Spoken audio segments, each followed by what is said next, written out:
নানা নাটকীয়তার পর অবশেষে জামিন পেয়েছেন চিত্রনায়িকা পরীমণি। ব্যবসায়ী নাসিরুদ্দিন মাহমুদের করা চেষ্টার মামলায় গ্রেপ্তারি পরোয়ানা জারির একদিনের মাথায় জামিন পেয়েছেন নায়িকা পরীমণি। এদিন আদালতে আত্মসমর্পণ করে জামিন চাইলে আদালত তার জামিন মঞ্জুর করেছেন। সোমবার ২৭শে জানুয়ারি সকালে ঢাকার চিফ জুডিশিয়াল ম্যাজিস্ট্রেট আদালতে আসেন চিত্রনায়িকা পরীমণি। তার পক্ষে অ্যাডভোকেট নীলাঞ্জনা রিফাত সুরভি জামিন চেয়ে আবেদন করেন। শুনানি শেষে ঢাকার সিনিয়র জুডিশিয়াল ম্যাজিস্ট্রেট মোহাম্মদ জুনায়েদের আদালত তার জামিন মঞ্জুর করে। এর আগে গতকাল রোববার ঢাকার চিফ জুডিশিয়াল ম্যাজিস্ট্রেট মোহাম্মদ জুনায়েদের আদালতে এই আদেশ দিয়েছেন।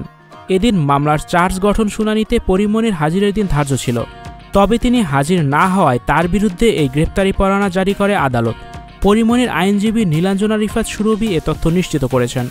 এর আগে ২০২০ সালের ৬ জুলাই আদালতে নাসিরুদ্দিন মামলা করেন। স্টুডিও 4D আপনাদের জন্য নিয়ে এসেছে শীতাতাপ নিয়ন্ত্রিত স্টুডিওর সুবিধা, আছে অত্যাধুনিক মেকআপ রুম। বিস্তারিত জানতে এখনই কল করুন 01974860664। হাউসটি দেখতে চলে আসুন আমাদের ঠিকানায় শেখেরটেক রোড নাম্বার ৯, বাড়ি ২৪। এ মামলায় পরীমণি ছাড়াও তার দুই সহযোগী ফাতেমাতুজ জান্নাত বনি, জুনায়েদ বগদাদি জিমিকে আসামি করা হয়েছে। মামলার এজাহারে বলা হয় পরীমণি ও তার সহযোগীরা অ্যালকোহল সেবী। ২০২১ সালের ৯ জুন রাত ১২টার পর আসামিরা সাবার বোট ক্লাবে ঢুকে অ্যালকোহল পান করেন। এরপর নাসিরুদ্দিনকে আকৃষ্ট করা সহ মদের বোতল বিনামূল্যে নিয়ে যেতে চান, কিন্তু না দিতে চাইলে ক্লাব ভাঙচুর করেন পরীমণি। এরপর রাত ১:১টার দিকে বাদী নাসির ক্লাব ত্যাগ করার সময় পরীমণির উদ্দেশ্যমূলকভাবে তাকে ডাক দেন। এক পর্যায়ে পরীমণি বাজে অঙ্গভঙ্গির মাধ্যমে নাসিরুদ্দিনকে আকৃষ্ট করার চেষ্টাও করেন এবং একটি ব্লু লেবেল অ্যালকোহলের বোতল বিনামূল্যে পার্সেল দেওয়ার জন্য চাপ প্রয়োগ করেন।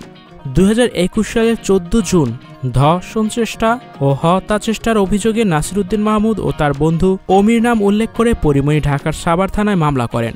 পরীমণির বিরুদ্ধে মাদক মামলাও হয়েছিল। প্রিয় দর্শক, পরীমণির জামিন নিয়ে আপনার কি মতামত জানিয়ে দিন কমেন্ট বক্সে। ভিডিওটি ভালো লাগলে অবশ্যই শেয়ার করবেন। ভিডিওটি দেখার জন্য সবাইকে অসংখ্য ধন্যবাদ। Icon focus 24 TV, powered by 4D Fourth Dimension।